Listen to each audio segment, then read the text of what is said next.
नमस्कार। मैं हूं महेंद्र सिंह और आप देख रहे हैं कैपिटल हेडलाइंस। चुनाव अब अंतिम दौर पर है। सातवें चरण का मतदान कल होगा, लेकिन कमोबेश तस्वीर साफ हो चुकी है। और आज एक अहम मुद्दे पे हम लोग बात करेंगे, जिसपे हमारे साथ पैनल है। वात्सल्य राय हैं, कंसल्टिंग एडिटर कैपिटल हेडलाइंस के। डॉक्टर सत्येंद्र कुमार हैं, पॉलिटिकल एनालिस्ट। मुद्दा बहुत अहम है और वो मुद्दा आप सब लोगों के जहन में है कि सरकार किसकी बनेगी। 2024 में कौन दिल्ली की सत्ता पर काबिज होगा, ये आप सब लोग टटोल रहे हैं, एनालिसिस कर रहे हैं। सब एक दूसरे से बात कर रहे हैं, तमाम सेफोलॉजिस्ट को सुन रहे हैं, चैनलों को सुन रहे हैं, वो सारी चीजें। एक सवाल ये है कि मोदी जी अगर तीसरी बार सत्ता में आते हैं तो क्या इस जीत के मायने होंगे। क्योंकि इस बार बहुत सारे तरीकों से अगर देखा जाए तो ये चुनाव अलग रहा है। बहुत सारे लोगों का मानना ये भी रहा है कि आरएसएस ने उतना साथ नहीं दिया है जितना वो देती रही है। दूसरी तरफ ये कहा जा रहा है कि बीजेपी के बजाय एजेंडा शिफ्ट हो गया मोदी में, क्योंकि मोदी की गारंटी चली, बीजेपी की गारंटी नहीं। इसी तरीके के बहुत सारे ऐसे चैलेंजेस रहे हैं, बहुत सारी ऐसी इश्यूज रहे हैं, स्ट्रेटजी रही है, तमाम चीजें रहे हैं जिस पे कहा जाता है कि मोदी सेंट्रिक चुनाव रहा है, मोदी वर्सेस अदर्स। अब सवाल उठता है कि मोदी जी अगर इस चुनाव में जीत के आते हैं तो उस जीत के मायने क्या होंगे। ये सारी चीजें इस हम लोग चर्चा में समझेंगे। सबसे पहले चलते हैं वात्सल राय के पास। वात्सल जी, आपने बहुत सारे चुनाव देखे हैं, कवर किए हैं, फील्ड में रहे हैं, तमाम लोगों से आपकी बातचीत हुई, इस चुनाव में भी आपने बहुत सारा दौरा किया। ये चुनाव कुछ अलग है, कई मायनों में अलग है। आप इसको किस तरीके से, जब चूंकि अब सातवें चरण का कल मतदान है, इसके बाद तो अब 4 जून का इंतजार है। हालांकि बहुत सारे एग्जिट पोल कल शाम से ही शुरू हो जाएंगे, लेकिन आप क्या तस्वीर खींच रहे हैं। और खास तौर पर मोदी जी को लेकर के अगर बात की जाए कि अगर मोदी जी रिपीट करते हैं तो उसके क्या मायने होंगे, आप क्या समझते हैं। जी महेंद्र जी, सबसे पहले आपको नमस्कार और कैपिटल हेडलाइंस के इस कार्यक्रम को देखने वाले सभी दर्शकों को भी मेरा नमस्कार। और आगे बढ़ने के पहले मैं उन सभी दर्शकों का बड़ा शुक्रिया और आभार व्यक्त करना चाहूंगा, क्योंकि लगभग 1 से 1.5 महीना कैपिटल हेडलाइंस के इस प्लेटफॉर्म को हुआ है। और जिस तरह से मोहब्बत लोगों की मिल रही है, देश ही नहीं दुनिया भर में देखा जा रहा है। उत्तर प्रदेश में और बिहार में तो खास तौर पर देखा जा रहा है, महाराष्ट्र में भी कैपिटल हेडलाइंस को पसंद करने वाले बहुत सारे लोग हैं, दिल्ली में सबसे ज्यादा हमें देखा जा रहा है। और उन सभी का बहुत आभार, और आभार आपका भी कि एक संपादक के तौर पर जब हम यूट्यूब पर या सोशल मीडिया के जितने प्लेटफॉर्म्स को हम देखते हैं महेंद्र जी, मैं पहली जी। बार ऑन कैमरा आपकी तारीफ करना चाहूंगा कि आमतौर पर किसी भी एक प्लेटफॉर्म पर आपको एक ही तरह की बात सुनने को मिलती है। लेकिन मैं आपकी कोशिश को मतलब बहुत ही सराहूंगा, धन्यवाद भी दूंगा आपको कि यहाँ पर आप दक्षिणपंथी विचारधारा के लोगों को भी जगह देते हैं, वामपंथी लोग भी हैं, मध्यमार्गी भी हैं।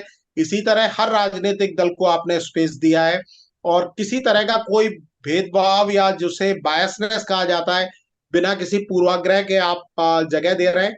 और इसके लिए शुक्रिया। लोग शायद पसंद भी कर रहे हैं। इसीलिए शायद लोग कैपिटल हेडलाइंस को महेंद्र जी पसंद भी कर रहे हैं कि यहाँ पर हर तरह की आवाज का सम्मान है और हर अनुमान का सम्मान है। और ये जो चुनाव है, इसमें बड़े बड़े सेफोलॉजिस्ट को हम देख रहे हैं, पोलिस्टर्स को देख रहे हैं, जो कि हर चरण में अपनी कही बात से पलट जा रहे हैं। वो बड़े बड़े नाम हैं, उन नामों को लेने की जरूरत नहीं है, क्योंकि अगर हम उनका नाम लेंगे तो कहीं ना कहीं ये भी डर रहता है कि नाम लिया तो बदनाम हो जाएंगे। एक डर फिल्म का बड़ा फेमस डायलॉग था, तो किसी बड़े आदमी का नाम लेने की जरूरत नहीं है। उन सभी ने राजनीति, उनका कारोबार है, खासतौर पर चुनावों से जुड़े हुए कारोबार से वो जुड़े हैं। और हम लोगों का ये कारोबार नहीं, हम लोग पत्रकार हैं, और जनता की आवाज सत्ता तक और सत्ता की बात जनता तक पहुंचाना हमारा काम है। उस नजरिए से हम लोगों के बीच में ज्यादा रहते हैं। नेताओं के दरबार में नहीं रहते, तो जनता की जो बातें हैं वो हम तक पहुंचती हैं। और ये हमने पिछले कई सालों में किया है, मैंने आपने लगभग 2-2.5 दशक में किया है, और डॉक्टर जी। सत्येंद्र कुमार क्योंकि खुद एक पॉलिटिकल वर्कर हैं, तो उन्होंने भी किया है। और ये चीजें समझ में आ रही है। और जिस तरह से आपने अपनी भूमिका में इस बात को कहा कि इस बार आप कहीं भी जाइए, साउथ इंडिया का हमने उतना दौरा नहीं किया, लेकिन कर्नाटक में भी वो आवाज हमने सुनी, और बाकी पूर्व पश्चिम तो हर जगह हम लोग घूमे, उत्तर में हम गए, और हमने हर जगह देखा कि ये चुनाव नरेंद्र मोदी वर्सेस अदर्स है, जैसा आपने कहा। लेकिन इस बार नरेंद्र मोदी के पास वो बेनिफिट्स नहीं है जो 2014 में थे या 2019 में थे। 2014 में उनके पास बेनिफिट्स ये थे कि 10 साल की जो यूपीए सरकार थी, 2009 तक वो सरकार बहुत अच्छी चली, जब ग्लोबल स्लो डाउन था उसके बावजूद डॉक्टर मनमोहन सिंह, जो नरेंद्र मोदी जी से के पहले प्रधानमंत्री थे भारत के, उन्होंने बड़ा भारत को अच्छा संभाला, अर्थव्यवस्था को संभाला। और 2009 में भारतीय जनता पार्टी और एनडीए की तमाम कोशिश के बावजूद जनता ने डॉक्टर मनमोहन सिंह के प्रति समर्थन दिया, यूपीए 2 गवर्नमेंट बनी। लेकिन 2009 के बाद आते आते 2010 तक वो सरकार बड़ी थकी थकी नजर आने लगी। फिर अरविंद केजरीवाल सामने आए, और उसी समय सीएजी की रिपोर्ट भी सामने आई। एक तरफ अन्ना का आंदोलन चल रहा था, दूसरी तरफ कोलगेट की बात हो रही थी, कॉमनवेल्थ जहां भारत ने पहली बार 101 मेडल जीते थे, उसके बाद वो कॉमनवेल्थ में भारतीय खिलाड़ियों के प्रदर्शन से ज्यादा चर्चा इस बात की हो रही थी कि गमले कितने ओवर रेट खरीदे गए, टिश्यू पेपर कितने ओवर रेट खरीदे गए, किस तरह की बेईमानी हुई, घोटाले हुए, घपले हुए। और 2013 तक पूरी सरकार के ऊपर एक जो दाग लगा, वो लाख कोशिश के बावजूद वो दाग छुड़ाया नहीं जा सका। और स्थिति ये हो गई कि एक माहौल अपने आप बन गया जिसमें ये किसी भी बहुत ज्यादा जो राजनीति में दिलचस्पी नहीं भी रखता हो, उसको भी एक अंदाजा हो गया था कि ये सरकार जा रही है। दूसरी सरकार कौन सी आ रही है, इसके बारे में थोड़े डाउट्स थे, क्योंकि लोगों को थोड़ा संदेह था जब नरेंद्र मोदी जी को प्रधानमंत्री पद का प्रत्याशी बनाया गया बीजेपी की तरफ से। तो एक गुजरात की बात थी 2001 और 2 में जो वहां दंगे हुए थे, उसके बाद उनकी स्वीकार्यता को लेकर सवाल था। लेकिन यह माना जा रहा था कि भारतीय जनता पार्टी और नरेंद्र मोदी के नेतृत्व में जो चुनाव लड़ रही है वो सबसे बड़ी पार्टी बनेगी। और आखिरी फेज आते आते एक हवा बन गई और उनको पूरी मेजोरिटी मिली, अकेले दम पर भारतीय जनता पार्टी ने 282 सीटें हासिल की। इसी तरह अगर 2019 के चुनाव की अगर आप बात करते हैं, तो वहां एक स्पष्ट मुद्दा था, पुलवामा के बाद जिस तरह से एयर स्ट्राइक भारत ने किया, और विपक्ष उस समय बटा हुआ। 2014 में भी कांग्रेस अलग थी, मतलब कांग्रेस और यूपीए साथ में थे, लेकिन इसके अलावा जो दल थे, चाहे समाजवादी पार्टी थी, बहुजन समाज पार्टी थी, जो इस उत्तर बार एक प्रदेश की साथ आप बात, हैं, जो इंडिया ब्लॉक है, ये अलग अलग था बिल्कुल निश्चित तौर पर। कुछ घटक दल तो एनडीए 2014 के में साथ अलग थे। था जी। 2019 में एक अलायंस उत्तर प्रदेश में खासतौर पर बना था समाजवादी पार्टी का और बहुजन समाज पार्टी का। लेकिन राष्ट्रवाद की लहर के सामने वो अचानक चुनाव के ठीक पहले बना गठबंधन कामयाब नहीं हो पाया जमीन पर, और वो बिखर गया। इस बार पहले से विपक्षी दलों ने तैयारी की। नीतीश कुमार भले ही आज एनडीए के साथ हैं, लेकिन एक साल पहले से वो तैयारी में थे। घूम घूम के वो पश्चिम बंगाल से लेकर तेलंगाना तक, आंध्र प्रदेश, दिल्ली, हर जगह का उन्होंने दौरा किया, और हर जगह जाकर उन्होंने एक अलग जगह एक इंडिया ब्लॉक बनाया गया, कोशिश की गई 300 से ज्यादा सीटों पर एक उम्मीदवार देने की कोशिश की गई। महाराष्ट्र में भी आज इंडिया ब्लॉक की पार्टियां साथ में हैं, उत्तर प्रदेश में भी हैं, बिहार में भी है, और उसकी वजह से उनकी उम्मीदें भी बढ़ रही हैं। और इस बीच पे जगत प्रकाश नड्डा जी, जो जेपी नड्डा जी हैं, भारतीय जनता पार्टी के राष्ट्रीय अध्यक्ष हैं, उनके बयान के बाद ये स्पष्ट हो गया है कि कहीं ना कहीं भारतीय जनता पार्टी और आरएसएस के बीच में दूरी है। 10 साल की एंटी इनकम्बेंसी भी है, जो कि नजर आती है, भले ही सरकार इस बात को माने या ना माने, भारतीय जनता पार्टी के बड़े नेता इस बात को माने ना माने। उत्तर प्रदेश, बिहार और दूसरे राज्यों में जहां सांसदों के टिकट नहीं काटे गए हैं, तीसरी बार वो सांसद मैदान में है, उनके खिलाफ लोकल लेवल पर स्थानीय मुद्दे भी हावी हैं।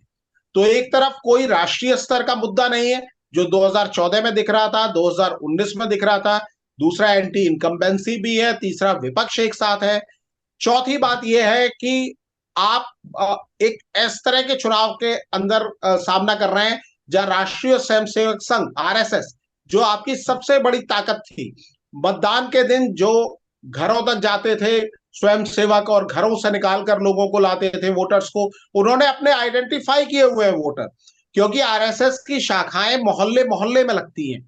और जब आप मोहल्ले के स्तर तक होते हैं, ये पन्ना प्रमुख, बूथ प्रमुख तो ये आज के शब्द हैं, लेकिन आरएसएस के जो स्वयंसेवक हैं उन्होंने पूरा लिस्टिंग की हुई है। व्हाट्सएप आने के बहुत पहले से आरएसएस के किसी, अगर आप स्थानीय नेता से बात करें तो वो मोहल्ले के सारे अपने स्वयंसेवकों के नाम गिना सकते थे, व्यक्तिगत उनके संपर्क थे, शाखा में हर दिन उनसे मुलाकात और और वो बात होती स्वतः थी। प्रेरित होते तो थे, वो स्वतः करते थे, वो कोई ऐसा नहीं कि उनको ये कोई ऊपर से कोई कहता था, वो स्वतः आइडियोलॉजिकली जुड़े हुए थे और वो स्वतः अपना प्रयास करते थे। वो अपना प्रयास करते थे और लोगों को घर से निकालकर बूथ तक लाते थे, और निश्चित तौर पर किसके लिए लाते थे? पहले जनसंघ के टाइम में जनसंघ के लिए, और जब भारतीय जनता पार्टी बन गई तो भारतीय जनता पार्टी के लिए। 2019 और बल्कि 2022 का जो यूपी में विधानसभा चुनाव हुआ, यहां तक हमने यही स्थिति देखी। लेकिन आज आरएसएस और बीजेपी के बीच में जो दूरी बनी है, इसको बड़े नेता खुद स्वीकार कर रहे हैं। सड़क पर भी, जमीन पर भी ये स्थिति दिखती है। और इन चार विपरीत परिस्थितियों के बावजूद अगर तमाम साइकोलॉजिस्ट कह रहे हैं, भारतीय जनता पार्टी के बड़े नेता दावा कर रहे हैं कि दोबारा मोदी जी सत्ता में आ रहे हैं, तो ये निश्चित तौर पर नरेंद्र मोदी की 2014 और 2019 से बड़ी जीत होगी। अगर वो जीतते हैं, मेजोरिटी मार्क हासिल करते हैं, सरकार बनाते हैं, तो निश्चित तौर पर ये 14 और 19 के मुकाबले, क्योंकि तमाम विपरीत हवा के बावजूद अगर वो ये जीतने का कमाल करते हैं, बहुमत लाने का कमाल करते हैं, तो ये निश्चित तौर पर 2014 और 2019 से बड़ी जीत होगी। आरएसएस में क्या दिक्कतें हैं, इन पर हम लोग चर्चा करेंगे। डॉक्टर सत्येंद्र भी साथ में है, इनका भी आरएसएस से पुराना नाता है, ये भी आपको कुछ कहानियां सुनाएंगे, और फिर हम लोग इस बात को आगे बढ़ाएंगे। जी बिल्कुल। डॉक्टर सत्येंद्र वैसे तो अब इस समय ये कांग्रेस के सिंपथाइजर हैं, लेकिन निश्चित तौर पर इनकी पृष्ठभूमि, और इन्हीं के मुंह से सुनते हैं कि इनकी जो पृष्ठभूमि रही है, आरएसएस से कैसे जुड़ाव रहा है। और दूसरा, ये जो अगर इस बार मोदी जी रिपीट करते हैं डॉक्टर सत्येंद्र, तो क्या इस जीत के क्या मायने आपकी नजर में रहेंगे? महेंद्र जी नमस्कार। नमस्कार। ये सच है, ये सच बात है कि मैं आरएसएस से बचपन में जुड़ा रहा हूँ। जब मैं किसी भी राजनीतिक दल का सदस्य नहीं था, तब मैं गांव में चूंकि शाखाएं लगा करती थी और हम लोग उसको समझते थे एक खेल, कि शाम में भाई जमा हुए और खेले और देश के संबंध में कुछ सुने, कुछ समझे। जरूर ये बात सही है कि वहां पर हिंदुत्व की विशेष तौर पे बातचीत होती थी। तो उन दिनों से मैं आरएसएस को जानता हूं।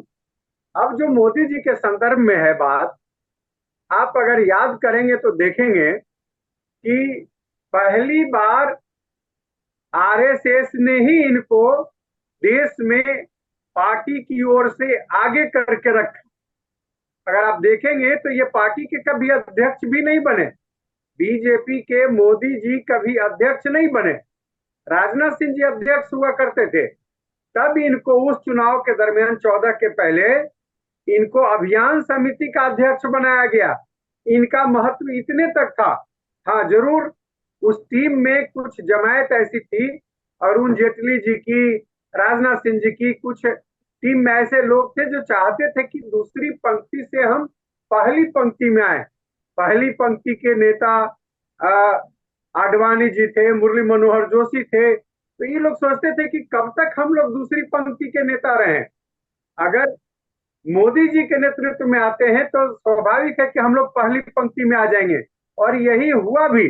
ये संजोग देखिए, कांग्रेस से लोग कहीं न कहीं नाराज थे और इसका फायदा मिला। और इसमें अहम जो रोल हुआ, देखिए कोई भी राजनीतिक दल को चलाने के लिए पैसे की जरूरत होती है। तो मोदी जी जिस प्रदेश से आते थे, उस प्रदेश में इंडस्ट्रियलिस्ट लोगों की कमी नहीं थी, जहां के वो मुख्यमंत्री थे। इस नाते उन लोगों ने इनको मदद किया और फिर बीजेपी को देश भर में मजबूत बनाने में इनका सहयोग मिला, और इसका फायदा मोदी जी को भी मिला। इसमें देखिए आरएसएस की बहुत ही अहम भूमिका रही है। आरएसएस ने हैकिंग करके इनके लिए, मोदी जी के लिए देश भर में अपने संघ के सदस्यों के माध्यम से लोगों के बीच में इनको सामने रखा कि देखिए भाई, हिंदुत्व का चेहरा यही है। आडवाणी जी आप नहीं है, क्योंकि जिन्ना के मजार पे वो फूल चढ़ाए थे पाकिस्तान में जाकर के, तो उनसे नाराजगी थी। ऐसे में मोदी जी उसी हार्ड लाइन वाले थे, तो इनको आगे रख करके और आरएसएस ने इस देश में हिंदुत्व को मजबूत बनाने की कोशिश की, और उसी लाइन पर मोदी जी चल रहे थे। ये तो चलते रहा, लेकिन आज के डेट में अगर कहेंगे तो आज ये हालात है, सनय सनय मोदी जी अकेले का सब कुछ प्राप्त करने के लिए, टोटल क्रेडिट खुद को देने के लिए धीरे धीरे आरएसएस को इस सीन से दूर किया, पर्दे से धीरे धीरे दूर किया। अगर आप गौर करेंगे तो आरएसएस के जो लोग थे जिनकी पहचान आरएसएस से प्रमुख रूप से थी बीजेपी में, वैसे मंत्री लोग पहले मंत्री परिषद से गायब हुए।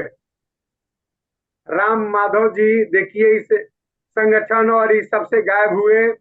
तो फिर वो एक और थे आरएसएस से जुड़े हुए मंत्री।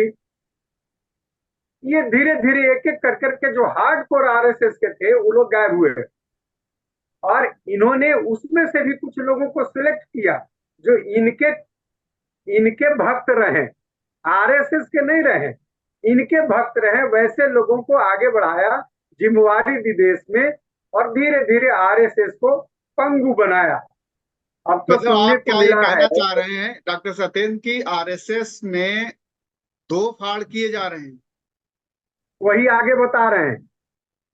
अभी जब विकट परिस्थिति में ये पड़े, क्योंकि इनके पास आईबी है, सारे एजेंसी हैं, तो लगातार बता रहे हैं कि आप कितने में जा रहे हैं, आपके पास जीतने वालों की संख्या क्या होगी। तब इनकी चिंता बढ़ी, और ये नागपुर में जाकर के एक रात रहे भी। इन्होंने बात करने की मोहन भागवत जी से कोशिश की, लेकिन इनकी बात सफल नहीं हुई। और मुझे तो ये पता चला है कि उन्होंने कहा कि मैं प्रधानमंत्री दूसरा बना लूंगा, दूसरा संगठन नहीं बना सकता हूं, पार्टी नहीं बना सकता हूं, लेकिन मैं किसी व्यक्ति विशेष को प्रधानमंत्री बना सकता हूं। इसलिए अब आपकी मेरी बहुत ज्यादा जरूरत नहीं है। ये तलखी इतनी दूर तक पहुंच चुकी है, और लगता है इसी कारण से जेपी नड्डा जी ने आकर के बयान दिया कि अब बीजेपी को आरएसएस की जरूरत नहीं है। ये इस हद तक चले गए हैं, और ये देखने को मिल रहा है। बहुत सारे आरएसएस के लोग हैं जो बौद्धिक प्रमुख हैं और अच्छे अच्छे पदों पर हैं, जिनसे मेरी जान पहचान है, बातचीत होते रहती है सामाजिक मुद्दे पर। मतभेद हैं, आज मैं जिस पार्टी में हूं, जिस विचारधारा का हूं, उससे उनसे मतभेद है, लेकिन फिर भी आपस में विचार होते, संपर्क होते रहती है, सामाजिक मुद्दों पर चर्चा होते रहती है। वे तो स्पष्ट है उनकी बातों से ऐसे लगता में है। ही डॉक्टर सत्येंद्र, सवाल ये है कि इन विपरीत परिस्थितियों में जो सपोर्ट सिस्टम नरेंद्र मोदी के पास पहले हुआ करता था, 2019 में 2014 में था, वो सपोर्ट सिस्टम नहीं है। और ऐसी परिस्थिति में अगर नरेंद्र मोदी अपने दमखम के साथ सत्ता में वापसी करते हैं, तो क्या इस जीत को पुरानी जीतों के मुकाबले बहुत बड़ा नहीं माना जाना चाहिए? एकदम निश्चित महेंद्र जी, और शायद यही विचार इनका है। इनका विश्वास जो है कि अकेले दम पर हम केवल मोदी के नाम पर ये आ सकता है, और ये तो जरूर है। इसमें न कहीं पार्टी का, नहीं आरएसएस का, ये खुद का है। जो भी आएगा नरेंद्र मोदी जी के नाम पर आएगा। वत्सल जी गए थे, मिले थे मंत्री यहाँ बिहार में गिरिराज सिंह जी से। उन्होंने कहा कि मुझे थोड़ी वोट पब्लिक दे रही है, वोट मोदी जी को दे रही है।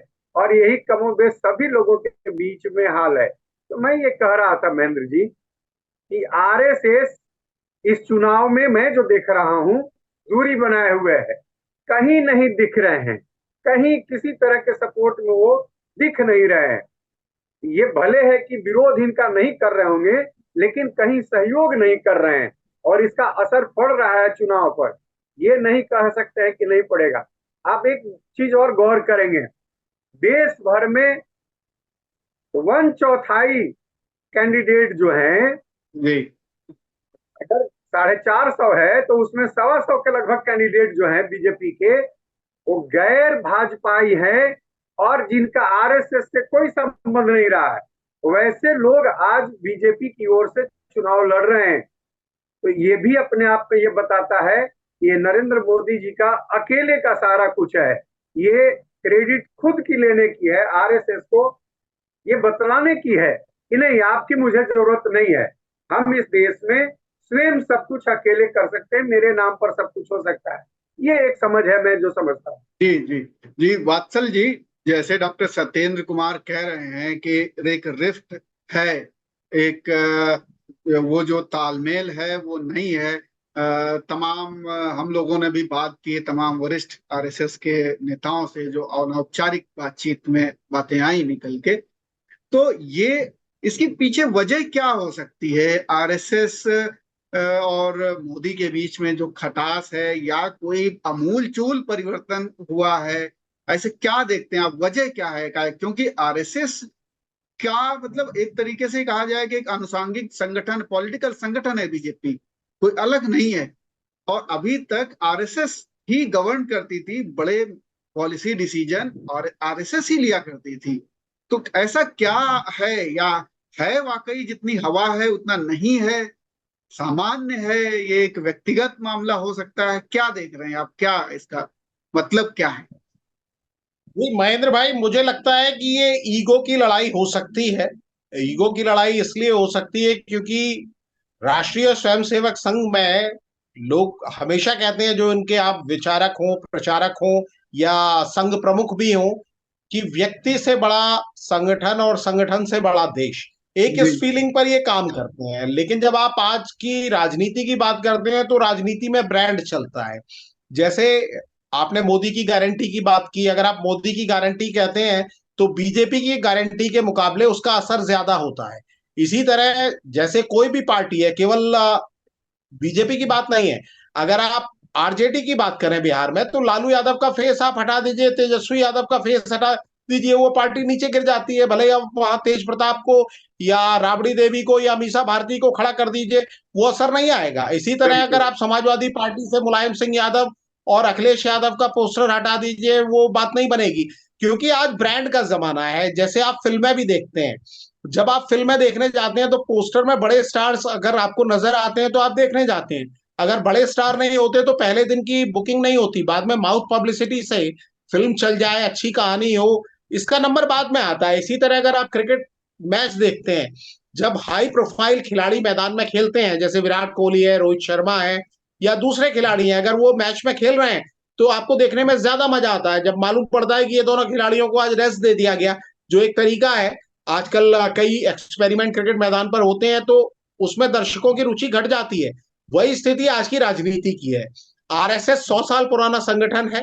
अटल बिहारी वाजपेयी जिस समय बड़े मजबूत हो गए थे भारतीय जनता पार्टी के अंदर और सरकार चला रहे थे, प्रधानमंत्री थे, तो अक्सर हम सुनते थे उनके बीच में और आरएसएस के बीच में खटास आती थी।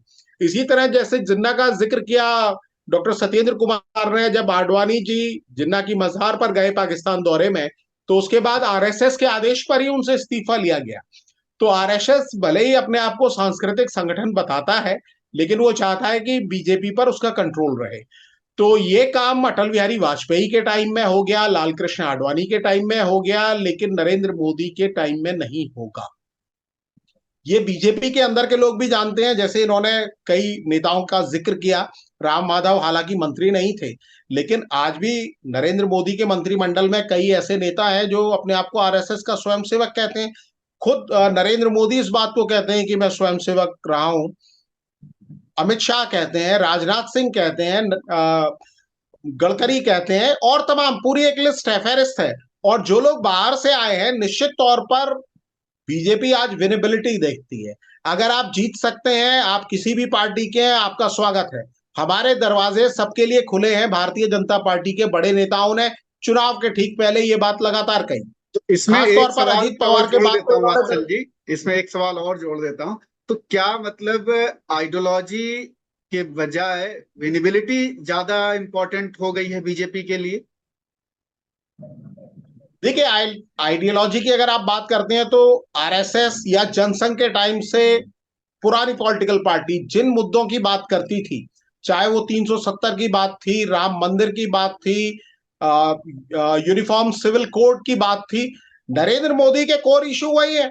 आप कैसे कह सकते हैं कि वो आरएसएस की लाइन से अलग जा रहे हैं? जिन बातों को आरएसएस ने कहा, अपने प्रचारकों के माध्यम से आगे बढ़ाया, या स्वयं सेवकों ने शाखा में जिन पर बात की और शपथ ली, नरेंद्र मोदी वही कर रहे हैं जमीन पर। तो कोई आरएसएस का बड़ा नेता आकर भी ये नहीं कह सकता कि नरेंद्र मोदी हमारी लाइन से अलग जा रहे हैं। लेकिन जो एक बात है कि व्यक्ति से बड़ा संगठन, संगठन से बड़ा देश, तो नरेंद्र मोदी भी कहते हैं कि मुझसे बड़ा देश, लेकिन संगठन का मतलब ही आज नरेंद्र मोदी हो गए। भारतीय जनता पार्टी में जेपी नड्डा अगर सोचे कि वो नरेंद्र मोदी की लाइन से अलग कुछ कह सकते हैं, या कोई दूसरा बड़ा नेता भी इस बात को सोचे, तो वो संभव संभव नहीं। नहीं है। इसी तरह आरएसएस पहले जो नागपुर से डिक्टेट कर लिया करता था, नरेंद्र मोदी के टाइम में एक लिमिटेड टाइम तक उसने कोशिश की। और ये बात तो पहले भी आती है, जब वो मुख्यमंत्री गुजरात के थे, महेंद्र जी आपने भी इसको सुना होगा, तब भी उन्होंने आरएसएस और वीएचपी के तमाम नेताओं को साइडलाइन कर दिया था, जिनमें निश्चित प्रवीण तोगड़िया जैसे बड़े नाम भी है, जो कि वीएचपी का एक समय पर्याय थे। प्रवीण तोगड़िया बाद अस्तित्व में ही उनको खत्म कर किनारे दिया उनका। से बाहर हैं। आज वीएचपी के जो अध्यक्ष हैं आलोक जी, उनका नाम भी बहुत कम लोग जानते हैं। अशोक सिंघल साहब जब थे संगठन के सर्वे सर्वा, तो उनका जो दबदबा था वो दबदबा नहीं है। इसी तरह से आरएसएस को भी समझना होगा कि आज नेता वो है जिसके पीछे देश है, मतलब मेजोरिटी ऑफ द पीपल उसको पसंद कर रहे हैं पार्टी के अंदर भी, और वो लगातार 2 बार अपने आप को प्रूव कर चुका है। तो वो आपकी हर बात को मानने नहीं जा रहा। तो ये ईगो की लड़ाई है। संघ को लगता है हमने बीजेपी को बनाया या बाकी नेताओं को बनाया, और निश्चित तौर पर जो आदमी अपने अभियान को लीड कर रहा है वो किसी के पीछे क्यों चलेगा, मुझे ऐसा लगता है। जी बिल्कुल। तो अब संक्षेप में 2 मिनट का समय है, तो अब जानना ये चाहेंगे कि जो अगर इन विपरीत परिस्थितियों में मोदी जी तीसरी बार, एक तो आपको क्या लग रहा है मोदी जी तीसरी बार आ रहे हैं कि नहीं आ रहे हैं, और अगर आ रहे हैं तो ये वाकई बहुत बड़ी जीत होगी, किस तरीके से आप इसको लेंगे? महेंद्र जी, कल भी हम लोगों ने चर्चा की थी, और आपसी आकलन हमारा आपका यही है, क्योंकि हमने जहां भी देखा लगातार जो लड़ाई है मोदी वर्सेस अदर्स है। तो निश्चित तौर पर भारतीय जनता पार्टी का इंटरनल सर्वे है, हम उस सर्वे पर नहीं जाते हैं, हालांकि उसकी सीट्स हमारे पास हैं कि भारतीय जनता पार्टी के इंटरनल सर्वे में क्या आया है। और अगर हमारे दर्शक चाहेंगे तो हम इसमें भी चर्चा कर सकते हैं। जी कल एक लंबी हमारी आपकी चर्चा ऑफ कैमरा हुई है, तो वो सीटों का नंबर हमारे पास है। लेकिन अगर उस नंबर को अगर आप छोड़ भी दें, तो हमें जमीन पर देखने में ये लगता है कि भारतीय जनता पार्टी, एनडीए सरकार तीसरी बार बनाने जा रहा है। एग्जैक्ट नंबर इसलिए हम नहीं बता सकते क्योंकि पूरी 543 सीटों पर हम घूमे नहीं है, 57 सीटों पर अभी वोटिंग होनी है। लेकिन हमें यह दिख रहा है कि भले ही लहर हो या ना हो, अंडर करंट हो ना हो, लेकिन स्थिति भारतीय जनता पार्टी के लिए कमोबेश कंफर्टेबल है, क्योंकि पिछली बार जो उन्होंने चुनाव जीता, कई सीटों पर उनको 50% से ज्यादा वोट मिले, और संयुक्त विपक्ष का टोटल नंबर भी उतना नहीं है। तो विपक्ष को बहुत ऊपर आना है मोदी जी को सत्ता से हटाने के लिए, और भारतीय जनता पार्टी को ड्रामेटिक तौर पर नीचे गिरना है, जिसकी संभावना आज की तारीख में मुझे नजर नहीं आती है। और मैं ये कहना चाहूंगा, आरएसएस भले ही ऊपर से शीर्ष नेता नाराज हो, लेकिन एक बड़े थिंक टैंक जिनका नाम आपने निश्चित तौर पर कहा कि हम लोग जाहिर नहीं कर सकते, उन्होंने ये कहा कि स्वयंसेवक युवा जो हैं भले ही बूथ पर नहीं जा रहे हैं, लेकिन भाजपा के खिलाफ काम भी नहीं कर रहे, क्योंकि उनके पास भी बीजेपी के अलावा कोई दूसरा विकल्प आरएसएस के पास आज की तारीख में नहीं है। निश्चित तौर पर। और आरएसएस चूंकि जिस तरीके से वो दावा भी करते हैं सांस्कृतिक संगठन है, तो एक उनकी आइडियोलॉजी है, उस आइडियोलॉजी को लेकर के आगे बढ़ते हैं, और उस आइडियोलॉजी पे बीजेपी सटीक तौर पर काम करती है, तो निश्चित तौर पर उनके पास कोई ऑप्शन नहीं। और दूसरी जो पार्टियां हैं जो विपक्ष में, वो आरएसएस को ही टारगेट करती रही हैं। कभी भी जब टारगेट करना होता है बीजेपी को भी, तो वो आरएसएस को ही टारगेट खासतौर करती पर हैं। राहुल गांधी। राहुल गांधी है, प्रसाद यादव, तेजस्वी यादव, अखिलेश यादव, ये लोग जो बड़े खासतौर पर नॉर्दर्न रीजन में नेता हैं, तो ये लोग टारगेट करते हैं, तो आरएसएस को ही ज्यादा टारगेट करते हैं। तो निश्चित तौर पर आरएसएस का जो काडर है, जो स्वयं सेवक है, उसके पास कोई ऑप्शन है भी नहीं। निश्चित तौर पर इस बार निष्क्रिय रहा है। वो बूथ से, जैसा आप बता रहे थे कि वो बूथ पर लेके नहीं गया, बूथ पर डटा नहीं रहा, वो अपनी वोट डाल के आ गया, लेकिन दूसरों को उसने प्रेरित नहीं किया। और इस पूरे हम लोगों ने जो चर्चा की, इसका एक लबोलबाब ये है कि इस बार पहली बार तो बीजेपी सरकार फिर से बनाने जा रही है, ऐसा हम लोग एक अनुमान लगा सकते हैं। दूसरा और उससे बड़ी बात यह है जिसके लिए हम लोग ये चर्चा कर रहे थे कि नरेंद्र मोदी ने अपने दम पर इस बार सत्ता हासिल करेंगे, अगर करेंगे तो। और वो जीत बहुत बड़ी जीत मानी जानी चाहिए, क्योंकि सपोर्ट सिस्टम उनके पास इस बार वो नहीं था जो पहले उनको पैतृक संगठन से मिला करता था।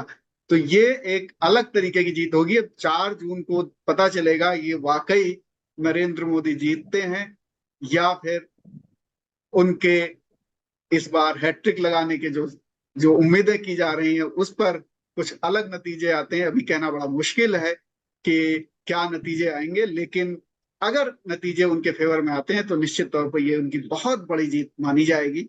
आपको ये कार्यक्रम कैसा लगा, हम लोगों की चर्चा कैसी लगी, कमेंट करके जरूर बताइए। कैपिटल हेडलाइंस का आप लोगों ने प्यार दिया है, जैसा कि वात्सल जी कह रहे थे, हमें मुश्किल से 2 महीने हुए और 2 महीनों में बहुत सारा प्यार मिला। हम करीब 10-12 देशों में देखे जा रहे हैं।